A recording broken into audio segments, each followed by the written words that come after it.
کہتے ہیں کارزار ہستی میں عز و جاہ کی دولت بھیک میں نہیں ملتی، آدمی کماتا ہے۔ میں ایک دن ایسے ہی بات کر رہا تھا محدثین کے اوپر جو ہے، ویسے ہماری کیا اوقات ہے کہ ہم ان کے اوپر بات کریں، تو بہت ہی عظیم نفوس تھے جو ہے، بڑے عظیم انسان تھے جو ہے وہ لوگ۔ تو ایک طالب علم نے ایسے سوال کیا کہ سر یہ بتائیے جو ہے کہ امام بخاری رحمہ اللہ علیہ کو اتنی شہرت کیوں ملی؟ کیونکہ اور بھی دنیا میں بہت سارے لوگوں نے حدیث کی کتابیں لکھی ہیں، انہوں نے بھی محنت کی ہے، تو بنیادی کیا وجہ ہے؟ تو میں تھوڑی دیر کے لیے سکمکایا کہ میں کیا جواب دوں جو ہے، لیکن میں تھوڑا غور کیا تو میں دیکھا کہ کچھ چیزیں ہیں، میں نے دیکھا تو میں نے بتایا کہ میاں دیکھیے امام بخاری رحمہ اللہ علیہ جو ہے وہ ایک نابینا انسان تھے جو ہے، اور ان کے والد کا انتقال ہو گیا تھا جو ہے، اور جو بایوگرافی لکھنے والے ہیں، تاریخ لکھنے والے ہیں، وہ لکھتے ہیں کہ امام بخاری کی ماں جو ہے امام بخاری کو چھوڑنے کے لیے مسجد چھوڑنے آتی تھی پڑھنے کے لیے جو ہے،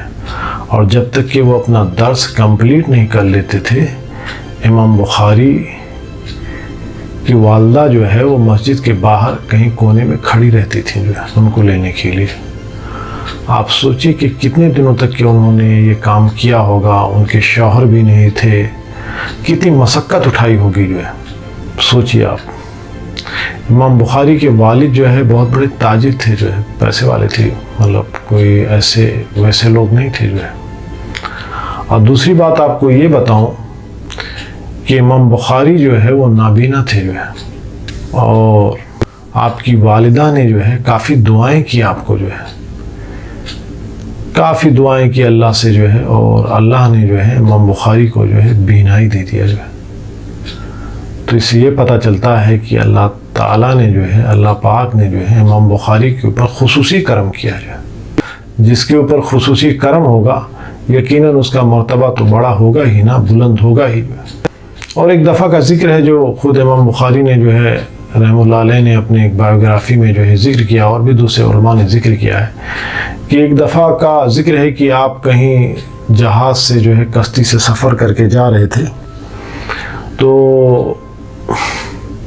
آپ کے پاس کچھ اصرفیاں تھیں، اب وہ پتہ نہیں کتنی اصرفیاں تھیں، لیکن بہت زیادہ اصرفیاں تھیں، اس سے اتنی تو اصرفی تھی جو ہے کہ آج کے دور میں کوئی اسٹیٹ وغیرہ خرید لیا جائے جو ہے، اتنی اصرفی تھی، معمولی رقم نہیں تھا جو، بہت ہی غیر معمولی رقم تھا جو ہے، کروڑوں میں جو ہے آپ اسے کاؤنٹ کر سکتے ہیں، آج کے دور میں جو ہے کروڑوں میں جو ہے بہت بڑی رقم تھی جو ہے۔ تو جب آپ کشتی میں سوار ہوئے جو ہے، تو کسی طریقے سے ایک کشتی میں ایک آدمی تھا جس کو پتہ چل گیا جو ہے کہ آپ کے پاس کچھ دولت ہے، اصرفیاں ہیں جو ہے، تو اس نے سوچا کہ میں کیسے ان سے جو ہے یہ اشرفیاں جو ہے چھین لوں جو ہے۔ تو وہ ایک چال چلتا ہے جو ہے، جانتے ہیں کیا چال چلتا ہے؟ وہ کہتا ہے کہ جناب والا میرے پاس اتنی اصرفیاں تھیں، کسی نے چرا لیا جو ہے، 10,000 تھیں یا 50,000 اصرفیاں تھیں، کسی نے چرا لیا جو ہے، وہ مل نہیں رہی ہیں جو ہے۔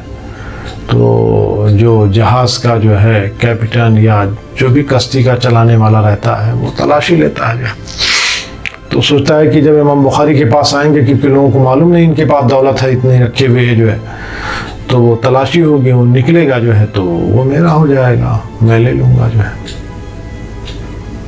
تو وہ تاجر بہت ہی خوش ہو رہا تھا اندر ہی اندر کی شاید یہ اشرفی میں جو ہے لے لوں گا جو ہے۔ تو تلاشی شروع ہوتی ہے اور امام بخاری تک کے پہنچتی ہے، اور امام بخاری کی بھی تلاشی ہوتی ہے جو تو کچھ بھی نہیں ملتا ہے جو ہے۔ پھر وہ کشتی جو ہے اپنی ڈیسٹینیشن کو پہنچتی ہے، اور امام بخاری اتر کے اپنے راستے چل دیتے ہیں، اور وہ تاجر جو چوری کرنے کا ارادہ کرتا ہے، جو چور ہوتا ہے، اب چوری کہیں اس کو اور کیا کہہ سکتے ہیں جو ہے، تو وہ بھی ان کا تعاقب کرتا ہے اور ایک جگہ پہ جا کے ان کو پکڑ لیتا ہے، اور وہ کہتا ہے کہ تمہارے پاس اتنی اصرفیاں تھیں، تم نے اسے کیا کیا جو ہے؟ تو امام بخاری کہتے ہیں جو ہے تم کیا سوچتے ہو، تمہاری کیا رائے ہے کہ وہ کہاں گئی ہوں گی اشرفیاں جو ہے؟ تو بہت پریشان ہوتا ہے، تو کہتے تم نے سمندر میں ڈال دیا؟ تو بولے جی میں نے اس کو سمندر میں ڈال دیا جو ہے۔ تو سوال کرتا ہے کیوں آپ نے ڈال دیا جو ہے سمندر کے اندر جو ہے؟ جواب دیتے ہیں کہ میں ایک کتاب لکھ رہا ہوں حدیث کے اوپر جو ہے، اور بڑی عرقریزی اور جاں فسانی کے ساتھ لکھ رہا ہوں اس کتاب کو جو ہے، اور اگر لوگوں کو معلوم ہو گیا کہ میرے اوپر کوئی الزام لگا تھا تو ہماری کتاب کو کون پڑھے گا جو ہے۔ آپ سوچئے امام بخاری نے اپنے الزام سے بچنے کے لیے جو ہے اتنی بڑی قربانی دی تھی، اتنا بڑا اسیٹ سمندر کے اندر پھینک دیا جو ہے، جس کو کمانے کے لیے انسان کو ایک عمر درکار ہے۔ سارے لوگ نہیں کما سکتے، جس کو اللہ دے وہی کما سکتا ہے، لیکن یہ اپنی اس کتاب کے لیے جس کے اندر کہتے ہیں کہ 7,000 کچھ حدیثیں ہیں، اس کے لیے اتنی بڑی جائیداد دولت انہوں نے جو ہے دریا کے اندر ڈال دی جو ہے۔ آج آپ دیکھ لیجئے کتنے علماء کرام ہیں، کتنے لوگ ہیں جو اسلام سے وابستہ ہیں، کیا کیا کام کر رہے ہیں، ان کو دیکھ کے شیطان بھی شرما جائے جو ہے، چند پیسوں کے لیے اپنا ایمان بیچ دیتے ہیں۔ تو امام بخاری کو جو عظمت ملی ہے دنیا کے اندر جو ہے، وہ ایسے نہیں فوکٹ میں نہیں ملی ہے جو ہے، بڑی قربانی دی ہے، اور اس قربانی میں ان کی ماں کا بڑا اہم رول ہے جو ہے، ایسے نہیں ہے جو ہے۔ اسی لیے دنیا میں قرآن مجید کے بعد اس کتاب کو ایک اہم مرتبہ حاصل ہے۔ قرآن مجید کے بعد اگر کوئی کتاب ہے تو وہ بخاری شریف ہے جو ہے، اور یہی بنیادی وجہ ہے میں سمجھتا ہوں۔ میری اپنی ذاتی رائے ہے، کسی کو اختلاف بھی ہو سکتا ہے اس سے جو ہے، لیکن میں سمجھتا ہوں کہ جو انسان محنت کرتا ہے، جو انسان صدق کے دل سے کام کرتا ہے اور اسی کے لیے کام کرتا ہے، اس میں خلوص الہیت ہوتی ہے، قربانی ہوتی ہے، اور جب اسے اللہ